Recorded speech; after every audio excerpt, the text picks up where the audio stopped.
Memulai tahun 2024 sebagai tahun kompetisi untuk menunjukkan komitmen dalam pemenuhan janji-janji kampanye yang bertujuan untuk memenangkan suara sebanyak-banyaknya agar dapat terpilih sebagai presiden dan wakil presiden. Jika dilihat secara umum, hampir setiap kampanye politik berjanji untuk memperbaiki ekonomi, meningkatkan kesejahteraan, dan menegakkan hukum sehingga investasi dan usaha dapat berjalan dengan aman dan nyaman. Namun sayangnya hingga saat ini, tidak semua janji-janji tersebut terrealisasi.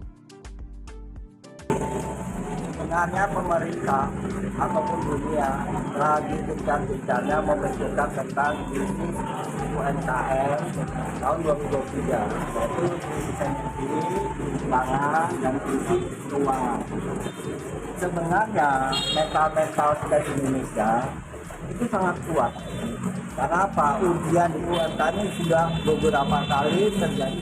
Seharusnya pajak bruto sebesar 0,5% menjadi titik evaluasi untuk menilai pencapaian janji program prioritas, terutama dalam sektor home industri UMKM, UKM, dan IKM yang masih dirasakan memberatkan dan belum memberikan dampak pertumbuhan yang signifikan. Proses perjuangan dan keinginan untuk membuat janji kampanye yang berfokus pada memberikan subsidi di sektor ketahanan pangan yang nyata dan terukur, serta mengalokasikan anggaran secara lebih efektif akan menjadi prioritas nyata dalam kerja yang membawa dampak positif bagi ekonomi kerakyatan baik di desa maupun di kota dan kabupaten.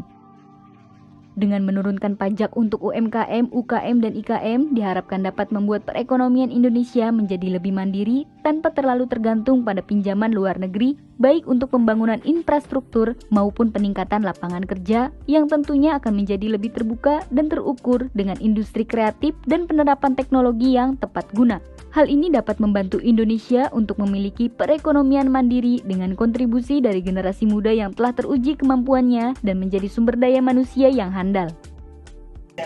Jadi kalau kita ini mau ngangkat biarin 5.000, tapi sing ngumpul itu 1.000. Daripada 100.000 ngumpul 10 wong. Nah, jadi kita ada kuantitas untuk manfaatnya tadi yang kita mau kali. Jadi ngopi ini sebenarnya identik dengan ketenangan. Kedua itu identik dengan sharing bisnis, atau juga orang-orang yang tidak mempunyai banyak waktu. Dan ngopi itu tujuannya itu, bukan kita leha-leha sebenarnya. Saya pikir mungkin hal-hal seperti ini yang perlu kita sikap itu bagaimana inovasi dan kreativitas dari UMKM itu sendiri. Indonesia merupakan negara besar dan memiliki populasi yang besar serta konsumtif, maka secara otomatis peluang pasar sangat terbuka di pasar domestik. Tahun 2024 adalah tahun pertarungan untuk menentukan masa depan ekonomi Indonesia menuju cita-cita menjadi negara maju hingga Indonesia Emas 2045.